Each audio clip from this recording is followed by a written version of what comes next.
Hariom, Namaste, good evening everyone. Welcome to my YouTube channel GK Law Classes. So here we are today with a new video on Companies Act. I hope आपने हमारा पिछला video जो है history origin of companies law देख लिया होगा. अगर नहीं देखा तो अभी सबसे पहले जाके देख लीजिए, तभी आपको सीरीज समझ में आएगी. उसी सीरीज की कंटिन्यूशन के अंदर आज हम लेके आए हैं आपके सामने एक नया topic, that is kinds of companies. Now this topic is very important topic because इसी से आपको पता चलेगा कि हमारे पास किस किस कैटेगरी की कंपनीज होती है, क्योंकि जितनी भी कंपनीज है वो on the basis of certain topics ही डिसाइड की जाती है. इन सारे चार्ट को आपको एज इट इज ही पेन डाउन करना होगा वीडियो स्टॉप करके. और वीडियो स्टार्ट करने से पहले अगर आपको हमारी पिछली कोई भी वीडियो या शॉर्ट पसंद आया तो उन्हें लाइक शेयर करना भूलिएगा मत. If you are new to the channel तो चैनल को सब्सक्राइब करना भूलिएगा मत. So let's start with the kinds of companies. Kinds of companies जो हमने स्टडी करना है, आप देख सकते हैं मैंने यहाँ पे 5 पॉइंट्स लिखे हुए हैं. लाइबिलिटी, मेंबरशिप, कंट्रोल, डोमिसाइल और अदर्स. सो जितने भी काइंड्स ऑफ कंपनीज हैं they are basis on these 5 points. ठीक है ना. तो ऑन द बेस सबसे पहले हम शुरू करेंगे on the basis of liability के साथ. ठीक है. तो ऐसी कौन सी कंपनीज हैं जो लाइबिलिटी के बेसिस के ऊपर डिसाइड की जाती है. तो 3 तरीके की कंपनीज हम लाइबिलिटी के बेसिस से जो है डिफरेंशिएट करते हैं. सबसे पहले limited by shares. Limited by shares मतलब होता है कि in case somebody has taken share of the company तो वो उतने ही शेयर्स के लिए लाइबल होगा at the time of winding up of the company जितने उसके अनपेड शेयर्स रह जाएंगे. आगे आप चैप्टर्स में आने वाले वीडियोस में देखेंगे कि मैं आपको शेयर्स कराऊंगी, प्रॉस्पेक्ट वाला टॉपिक कराऊंगी, तो इससे आपको काफ़ी क्लैरिटी हो जाएगी. For now you need to just understand these things. In case अगर उसने कोई शेयर खरीदा, किसी एक पर्सन ने डी कंपनी के अंदर शेयर खरीदा है, the share cost for 10 rupees. उसने 5 रुपये एट द टाइम जब उसने शेयर परचेज किया था कंपनी को ऑलरेडी पेड अप करते हुए हैं. He is left up with 5 rupees only. So the time of winding up of the company और when so company needed in the future, जब वो कैपिटल को कॉल अप करेगी तो वो कितने के लिए जिम्मेदार होगा? सिर्फ बचे हुए 5 रुपयों के लिए ही जिम्मेदार होगा. सो उसकी बेसिकली लाइबिलिटी डिसाइडेड होएगी by shares. So first company होती है limited by shares. LTD means limited. तो जहाँ पे भी हम एलटीडी देख लेंगे वहाँ पे मतलब है लिमिटेड. दूसरी चीज़ आती है बाय गारंटी. कभी कभी क्रेडिटर्स या जो शेयर होल्डर्स होते हैं वो गारंटी दे के रख लेते हैं कि भाई हम बैठे हैं, कल को कुछ भी कंपनी को होगा, विल पे फॉर इट. सो वो गारंटी के बेसिस से लाइबिलिटी जो है क्रिएट होती है. कुछ कंपनीज होती है that are limited by guarantee. और तीसरी कैटेगरी आती है अनलिमिटेड लाइबिलिटी. अब अनलिमिटेड लाइबिलिटी में होता है कि हमकी मतलब एक अनवांटेड टाइम तक, एक इनडेफिनिट टाइम तक लाइबिलिटी क्रिएट करा देते हैं. उनकी कोई जिम्मेवारी नहीं होती कि सिर्फ वो XYZ के पैसों के लिए जिम्मेदार नहीं होते हैं. आगे चलते हैं. लाइबिलिटी आई होप आपको समझ लग गया. सो companies on the basis of liability कौन सी होती है? Limited by shares, by guarantee and unlimited company. इसी के तर्ज पे सेकेंड नंबर पॉइंट पर चलते हैं हम लोग. मेंबरशिप यानी companies on the basis of membership. ये लाइबिलिटी और मेंबरशिप वाला बहुत ही इंपॉर्टेंट पॉइंट है. सबसे ज़्यादा अगर काइंड्स ऑफ कंपनी कभी भी क्वेश्चन पूछा जाएगा तो इन्हीं दोनों पॉइंट्स में से ही पूछा जाता है, तो इन्हें ध्यान से समझिए. ठीक है. मेंबरशिप. अब आप जैसे कि देख सकते हैं मैंने 2 एरोज लगाए हैं, यानी 2 पार्ट्स में डिफरेंशिएट किया से आगे चल के. Public company, private company. अब पब्लिक कंपनी वो होती है जिसमें मिनिमम 7 मेंबर्स होते हैं at the time of incorporation. Maximum जितने मर्जी हो सकते हैं.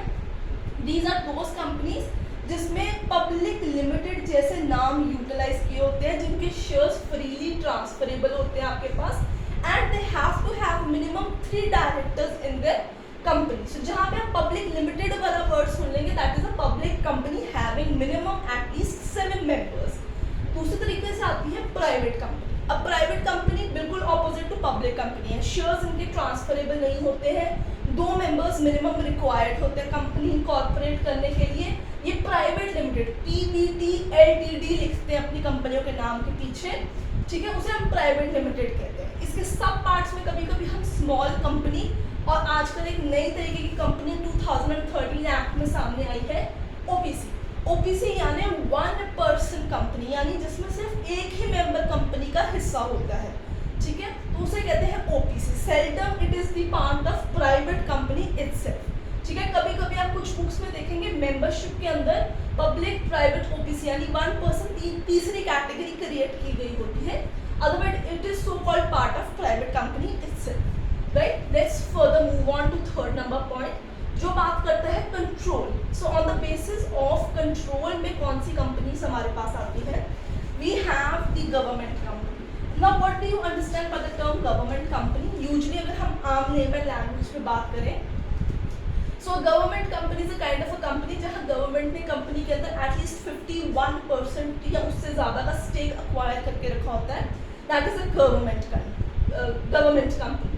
सो on the basis of control पहली कैटेगरी आती है गवर्नमेंट कंपनी, दूसरी आती है होल्डिंग कंपनी। ना होल्डिंग कंपनी को हम पेरेंट कंपनी भी कहते हैं, या वो कंपनी जिसकी दूसरी कंपनी के ऊपर से होती है या उनके बोर्ड ऑफ डायरेक्टर की कॉम्पोजिशन के ऊपर कंट्रोल होता है, हम उसे होल्डिंग कंपनीज भी कह सकते हैं। सब्सिडरी कंपनीज कौन सी होती हैं? सो बेसिकली ये होल्डिंग हो गई, इस कंपनी के ऊपर कब्जा। सब्सिडरी यानी इसका फर्दर पार्ट। एसोसिएट कंपनी वो जिसके ऊपर पेरेंट कंपनी होल्डिंग कंपनी का कब्जा होता है, कॉम्पोजिशन पे कंट्रोल आ जाता है। सो ये जो वर्ड्स हैं subsidiary, associate, holdings, they are overlapping. Simple language में अगर बात करें, होल्डिंग कंपनी क्या है? एक parent company. Associate subsidiary companies क्या होगी? वो कंपनी जिन पे इन कंपनीज का होल्ड है, जिनके स्टेक्स पे या बोर्ड ऑफ डायरेक्टर की कॉम्पोजिशन में होल्ड आता है, उन्हें होल्डिंग कंपनी कहते हैं।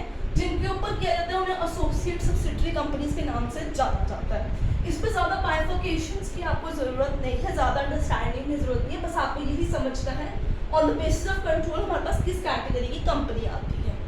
आगे चलते हैं domicile, again very important part. On the basis of domicile हमारे पास दो तरीके की कंपनियाँ होती हैं। इंडियन कंपनी यानी वो कंपनी जिसकी रजिस्ट्रेशन इनकॉर्पोरेशन इंडिया के अंदर होती है, ठीक है, उनका काम इंडिया फॉरेन कहीं पे भी हो सकता है, बट उनकी रजिस्ट्रेशन, उनकी इनकॉर्पोरेशन इंडिया के अंदर होती है, ठीक है, उनका रजिस्टर्ड दफ्तर इंडिया के अंदर ही होता है। फॉरेन कंपनी वो कंपनी जिसकी इनकॉर्पोरेशन, रजिस्ट्रेशन, उनका हेड ऑफिस जो होता है वो फॉरेन कंट्री में होता है, दो वो यहाँ पे अपना एक बिजनेस का प्लेस क्रिएट कर सकते हैं, अपने एजेंट्स अक्वायर कर सकते हैं, उन्हें लगा सकते हैं, यहाँ पे काम कर सकते हैं। यहाँ पे इन दोनों के अंदर डिफरेंस सिर्फ प्लेस ऑफ इनकॉर्पोरेशन को ही लेके है। जो कंपनीज इंडिया के अंदर रजिस्टर्ड होंगी, इनकॉर्पोरेट होंगी अंडर द कंपनीज एक्ट और so by special act of parliament, वो इंडियन कंपनीज हो जाएगी, ठीक है। जो कंपनी बाहर की रजिस्टर्ड है, इनकॉर्पोरेटेड है, पर चाहे उसका प्लेस ऑफ बिजनेस इंडिया में भी एग्जिस्ट करता है, उसे हम फॉरेन कंपनी कहते हैं। सो प्लेस ऑफ इनकॉर्पोरेशन और रजिस्ट्रेशन, सिर्फ यही पॉइंट इन दो कंपनीज को डिफरेंशिएट करते हैं। लास्ट कैटेगरी आती है number 5 on the basis of others. अब आप कहेंगे भाई अदर्स क्या? कुछ ऐसी कंपनीज भी होती हैं जो इन कैटेगरीज में फॉल नहीं करती है, उन्हें हम अदर्स कहते हैं, अदर कंपनी भी कह सकते हैं। डॉर्मेंट कंपनी जिनका आजकल काम वगैरह नहीं चल रहा, they are inactive in working, जिनका काम आइदर फ्यूचर में होगा या होके खत्म हो गया है, but still they are registered but inactive in their business, उनको डॉर्मेंट कंपनी कहते हैं। निधीज, बहुत बार जब आप बैंकिंग लॉ करते हैं उसमें निधीज का नाम भी आता है, तो निधीज जो होती हैं वो अदर्स कैटेगरी में आता है। लास्ट कैटेगरी आता है पब्लिक फाइनेंशियल इंस्टीट्यूशंस, इसमें LIC, IDFCs ऐसी जो आपकी कंपनीज हैं वो ऐड की जाती हैं, बेसिकली जो bye special act of parliament create कर दी जाती हैं, उन्हें हम पब्लिक फाइनेंशियल इंस्टीट्यूशंस कहते हैं। अब जैसे मैं आपको बताती हूँ कौन सी हो सकती है। We have LIC of India, infrastructure development finance company limited, ये सारी जो है ये इस कैटेगरी के अंदर फॉल करती है, ठीक है, जो सेंट्रल स्टेट एक्ट से कॉन्स्टिट्यूट की जाती है। सो आई होप आपको काइंड्स ऑफ कंपनी जो है वो समझ आ गया है कि on the basis of liability, membership, control, domicile and others हमारे पास जो है कंपनीज को बाइफर्केट किया गया है। कौन सी कंपनी किस हेड में आती है इसको नोट डाउन कर दीजिए, ज़्यादातर क्वेश्चन लाइबिलिटी और मेंबरशिप से ही आते हैं। सो आई होप आज का लेक्चर आपको काफ़ी हद तक क्लियर हो। हम next lecture incorporation of company section 7 पे लेके आएंगे, जो कि एक बहुत ही इंपॉर्टेंट पॉइंट है कंपनीज लॉ का। अगर आप किसी भी एग्जाम्स की तैयारी कर रहे हैं तो इट इज़ वेरी इंपॉर्टेंट कि आप इनकॉर्पोरेशन ऑफ कंपनीज को अच्छे तरीके से समझिए, जिसकी वीडियो आने वाले 1-2 दिन में हमारे साइट पे जो है अपलोड कर दी जाएगी। इसी के साथ मैं आप सबको बता दूं कि मैं आज एक शॉर्ट शेयर करूंगी जिसमें मैं MOA और AOA के कंटेंट्स के बारे में बताऊंगी, यानी memorandum of association, article of association के अंदर क्या क्या आता है, क्या क्या उसके कंटेंट है, उसके बारे में बताऊंगी। उस शॉर्ट को देखना भूलिएगा मत। अगर आपको हमारी आज की वीडियो पसंद आई है या पिछली कोई भी वीडियो पसंद आई है तो लाइक शेयर बटन दबाना भूलिएगा मत। If you are new to the channel या पहले से हमारी वीडियोस देख रहे हैं और चैनल सब्सक्राइब नहीं किया है तो भाई प्लीज़ हमारे चैनल को सब्सक्राइब कीजिए, बेल आइकन दबाइए। अगर कोई भी डाउट है तो आप कमेंट सेक्शन में मेंशन कर सकते हैं। आज के शॉर्ट को याद से देखिएगा और उसे लाइक कीजिएगा और पिछले शॉर्ट्स को भी। So I'll see you in the next video. Till then, keep revising, keep learning. Thank you.